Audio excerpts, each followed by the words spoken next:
Hi friend, I am Leigh Koechner. Welcome to day number 5 of Fyg Gyg, 33 Days to a More Joyful Life.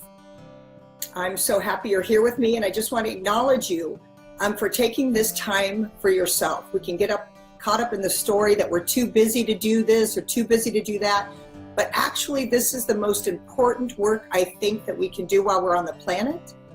Taking care of ourselves, honoring ourselves, and allowing ourselves to be our most powerful self. So congratulations to you on here, day number 5. If you would please join me in 3 grounding breaths to get us all kind of in the same energy and to connect us even more deeply. Uncross your legs, put your feet on the floor, put your hands down on your legs to be more grounded or up to receive. We'll do 3 breaths in through our nose and out through our mouth. We'll really just allow ourselves to set the intention to focus on, be mindful in this time we have together today. So in through our nose and out through our mouth. In through our nose and out through our mouth. In through our nose and out through our mouth. Hello. I love those simple grounding breaths. Today we're going to be working on a tangible tool to step closer to our purpose and to our greatest self. 2 days ago we looked at our childhood, and we looked at it pretty intensely, from the joy to the sadness. And today we're going to look at our current life, where we are right now, and learn from or have awareness to what's going on, to use our current life as a guide to what we should be and what we may already be doing in our lives, and to bring more of that. What I love about today is, and what I love about this whole process that we're doing, finding our gift and giving our gift, we do not ever have to reinvent ourselves. I remember years ago I did a little show called Reinventing Yourself. It was a little episode I did on this webisode thing I was doing. And let's take that off the plate right now. We do not have to reinvent ourselves. We already have everything that we need inside of us to move forward powerfully. And I think that is such a relief. All we have to do is awaken and move forward powerfully.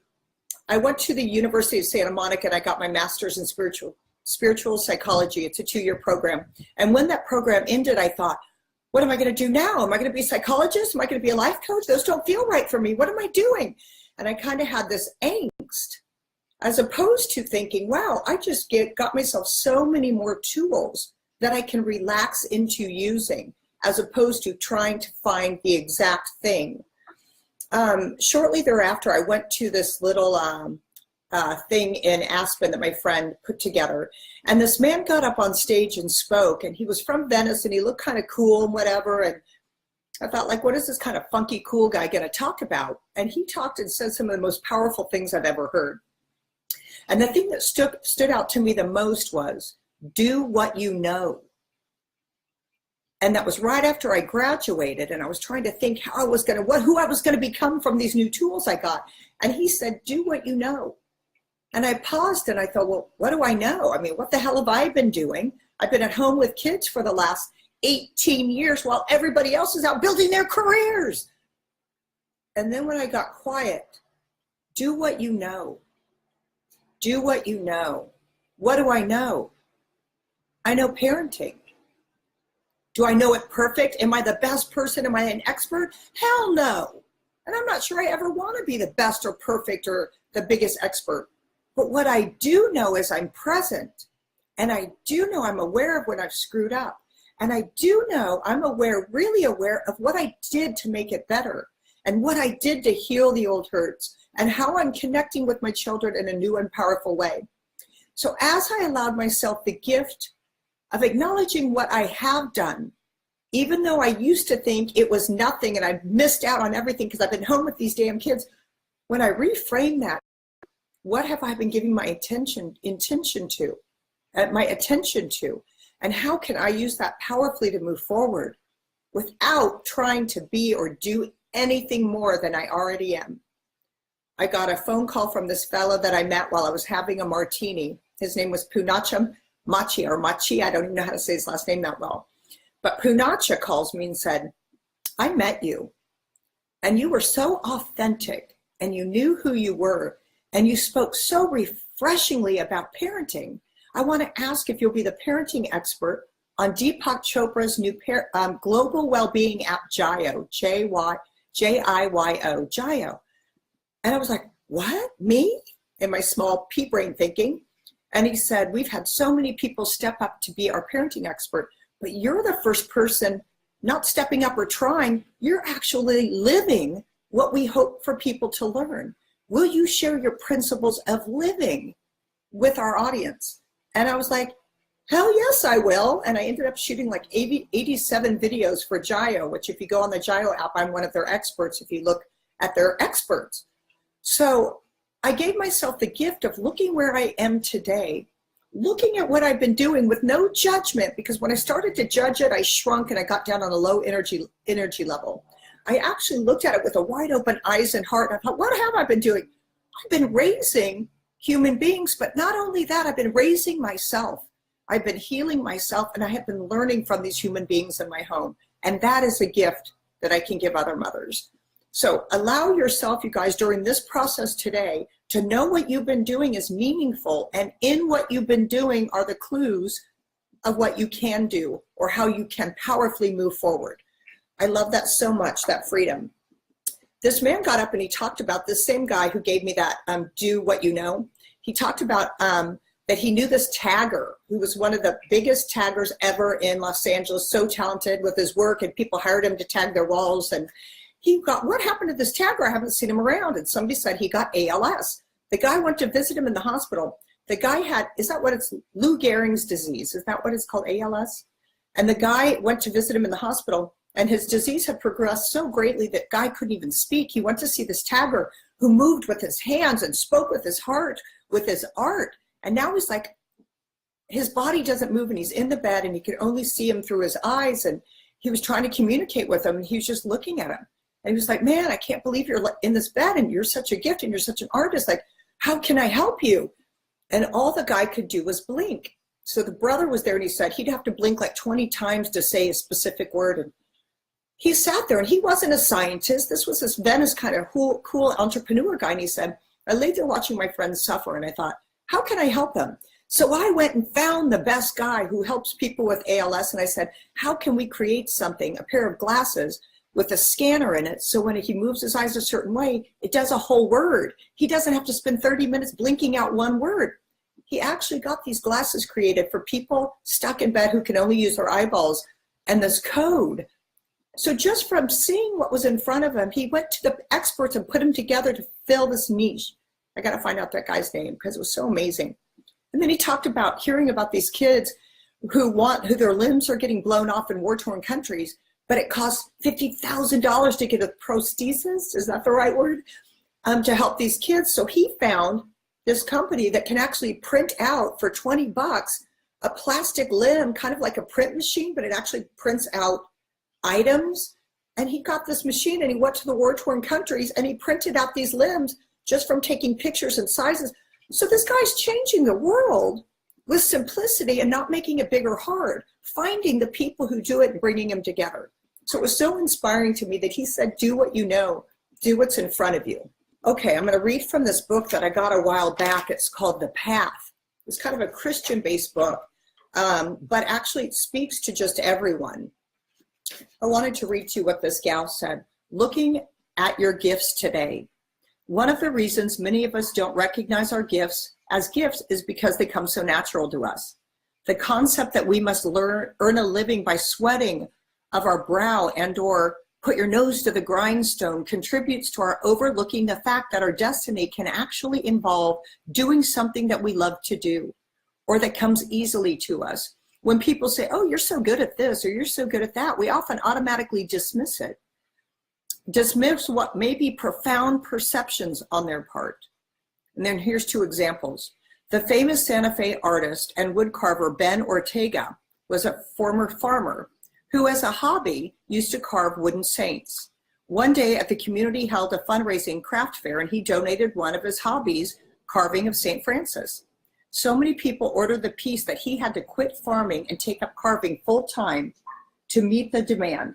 He found his mission in life by giving what he loved away, doing something that came easily to him. You guys know Famous Amos cookies? This is another example. Wally Famous Amos found fame the same route, baking cookies for friends as thank yous, and ended up getting so many orders that he had to start a company to meet the demand. Neither of his men sat down and thought, I will be a wood carver. I will be a cookie maker. They simply shared their gift and their path opened before them. We all have been given many gifts, but it is our responsibility to use them and multiply them. It is our responsibility to expect fair wages for the gifts that we use in our work. So I remember sharing these videos and doing these for free, and then all of a sudden somebody said, Leigh, you're sharing your gift. Why don't you get financially rewarded? Because so often we don't think we are worthy of making money for what we're good at, talking to people or sharing our stories. So I took a step and asked everyone to pay $1 a day to be a part of it, rewarding myself and giving myself that I am worthy to make money of what I'm good at.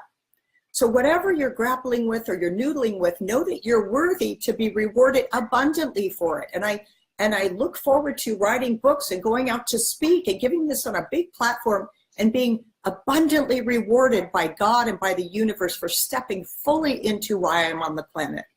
So just allow yourself to know that you can be rewarded financially for doing something that you love. Open your journals, please. We're going to do an exercise. Open your journals. Let me let my dog out because he's barking and it's distracting me. Come on. No. I can only let the one out that's barking because then the other one will get too crazy. Open your journals, get your pen, take a few breaths. And as you're taking your breaths, I want you to allow yourself to get out of your own way. I want to allow yourself to not edit yourself, to be free, to write down anything, even if it feels silly or conceited or mundane. Write anything down that comes into your head because you are worth letting yourself receive your gifts and not judging or blocking or being too busy to hear them. So right now, write down at the top, I love, ...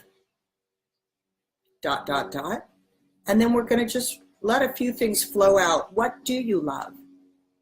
What do you love? Allow yourself, whatever pops up, write down what you love. Could it be reading, walking, knitting, singing, building? What do you love? Jot those down. What brings you joy? What makes your body light up? What do you get so excited about? Is it working with kids? Is it working with elderly people? Is it passing out food and having eye contact with people at food pantries? What is the thing that just brings you joy? Jot that down. I also said what makes your heart sing. What comes easy for you? I think about when I do yoga, there's so many things I can't do, but there's a couple things that come so easy. People go, oh my gosh, you're so bendable. How long have you been doing yoga? I'm like 1 year. So there's so many things I'm not good at, but what comes easily for you? High kicks and the splits. If you guys have noticed in my Facebook posts, come easy to me, and I like to do the splits. What comes easy for you? Are you great at organizing, speaking your mind, deep listening, being loyal, telling jokes? What's something you don't even think about that just comes easy for you? When is the last time you lost track of time? Are there activities that you find so engrossing that you don't think about time? You don't think about eating or sleeping or going to the bathroom. All of a sudden you're like, oh my gosh, I gotta go so bad because you were so engrossed. I know for my kids, that's video games, but for some adults, what is it? Is it reading? Is it writing? Is it watching something that fills your heart? Whatever it is, don't judge it, just write it. Do you have these experiences at work? Do your hobbies and leisure activities fall into this category? What are moments of lost times? Because those lost moments of time can lead us to our passions and to our unique gifts. We're still writing in our journal, guys. What do you feel completely happy doing? at work or in your free time? Cooking or knitting or hunting or walking? If you could do anything without worrying about what other people would think, what would that be? Anything. A talk show host, the greatest FBI agent on the planet, the president of something super cool, like anything, big blue sky, what would it be? Jot it down. Just your fantasy. Okay, I'm going to give a little sidebar because this is what we talked about yesterday with matching energy levels. Embrace where you are. Even if you're at a job you hate, if you can't find a job, if you are bored out of your mind in your mundane life, embrace it.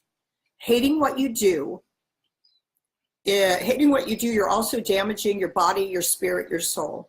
If you can't bring joy into your current space, you must leave. Did you hear that? If you cannot bring joy into your current activity, job, home, whatever it is, you must leave. If you can tolerate your job, bring your joy to your job a little bit every day. If it's possible, do it when you get home. Do whatever you love, if it's possible, when you get home, on your break. Find places to do your happiness and joy and try to incorporate it into your current job. If you love sewing, sew when you get home. If you love painting, paint on a Saturday afternoon when your kid's napping. Write, exercise, dance, read, share, shop, make jewelry, make a candle, plant a plant. Better yet, help a neighbor plant a plant. Whatever it is, do what you love and share it. Okay, guys, allow this to be part of your compass. With every activity or way you spend your day, ask yourself, does this bring me joy? Does this elevate my life? Let joy become your guide in the direction that you walk. You can start right now, fresh, right now. I only choose to do things that bring me joy. If I cannot incorporate joy in it, I must change it. I must leave it. Okay, your family and friends, like I said earlier, know your gifts. They'll say, oh my gosh, you're so good at that. Every time you hear it, go put it like on a voice recorder on your cell phone and then write it in your journal. Every time somebody goes, you're so good at that. I wish I could do that. My gosh, that comes easy to you. Write it down. When we're sleepwalking and what we have to do, we miss what we should be doing. I hate the word should, but we miss the clues people are giving us. You are the only person who has your set of gifts and talents on the entire planet. You're the only one that has your exact perspective.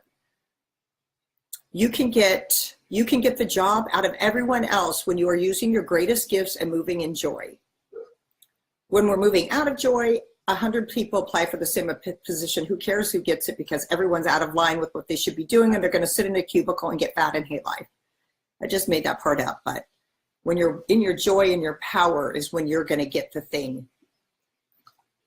What makes you forget about the world around you? Have hours go by when you don't eat or potty? We talked about that. What makes you light up when you're talking with your friends? These are all big clues. If you had a gun to your head and you had to leave your house all day, every day, and you could go anywhere on the planet, where would it be and what would you be doing? Jot down the first thing that pops in your mind. For any of us, the enemy is just old-fashioned complacency. We get in our routines, we get distracted, the couch is comfortable, we love the show we watch, everything that makes us escape and sit down. And then nothing new happens. That is our problem. What most people don't understand is that passion is a result of action, not the cause of it. So you have to move in things that bring you joy to find your passion. Another thing I love, and this is we're not going to have you do it right now, but something that you can do when we're finished or later in the day, list off a few people that you admire and then what you admire about them. I remember when I did this, I wrote down Oprah. I love how she shares all of her vulnerability and who she is in helping other people and herself, constantly seeking and learning. Also Maya Angelou, I love how she did so many different things, from dancing to poetry to speaking to being an author, to share with her story with people. And then when you write those things down in those people, know that you're doing a positive reflection or a positive projection of what you see in yourself and what you're possible, what you are, the possibilities for you to do the same. So it's interesting who you choose. And then when you jot down the attributes, those are things that you possess that you could do the same. Allow yourself the gift of seeing yourself and other people that you find great. And this is super, super powerful, guys, besides the positive projections on people who you admire. And my 33 days of mindful moments, the last one I did was, what would it say on your tombstone?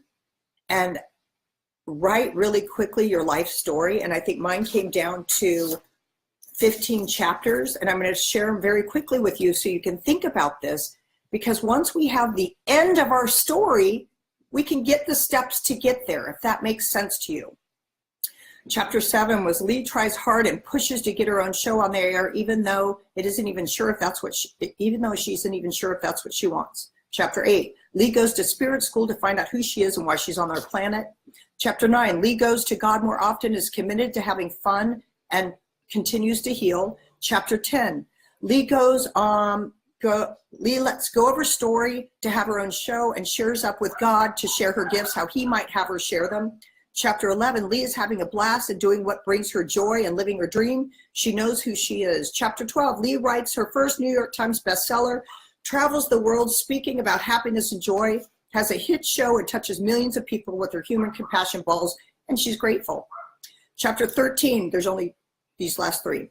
Leigh is living in the moment, awake to all of her blessings as she eases into the final decade of her life. Chapter 14, Leigh realizes as she gave of herself, she fed herself. As she shared her life and her healing with others, others moved towards sharing and healing as well. This is chapter 15 and my favorite. While Leigh lay in her beach house surrounded by her children, so sweet. I guess it's because my mom just died too, it's making me think of this. While laying in her beach house surrounded by her children and their children, Leigh closed her eyes, took her last breath, and then ascended into her beloved David's arms in heaven. Although David looked different than he did on earth, Leigh recognized his light from before she came down on earth, because David was her favorite shining star. Leigh died knowing that she had done what she came on the planet to do. Come on.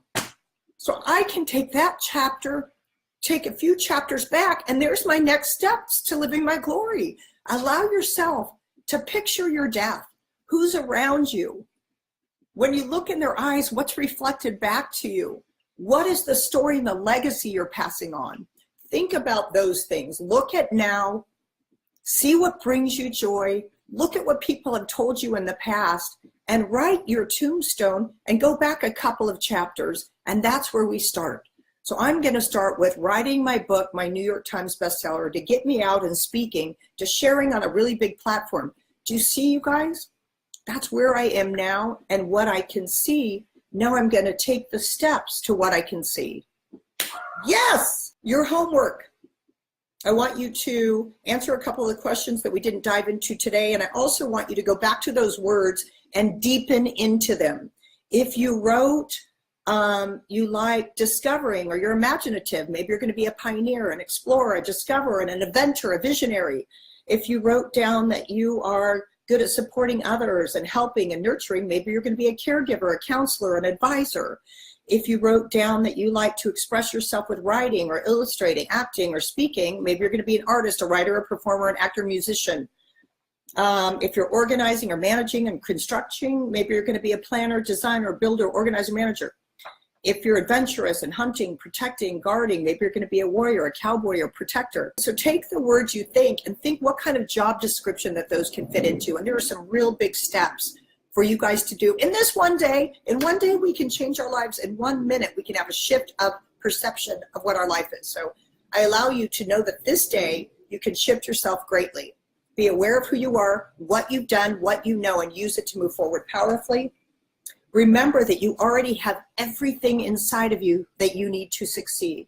You have every answer inside of you that you need to be answered. Go within and ask. Quiet your mind and hear. Move from your mind to your heart. That is where all the good stuff is, guys. My quote today is, let joy be your guide for the direction in which you walk. Dear God, I'm grateful for my life right now. I embrace all of it. The good, the bad, and the ugly. Let me learn from the bad and the ugly and transform it. And let me move powerfully in the good. Thank you for our friends who give us hints. And thank you for allowing us to choose the freedom to do whatever the heck we want. Amen. Thank you guys so much for joining me on day number 5. I'll see you tomorrow for day 6.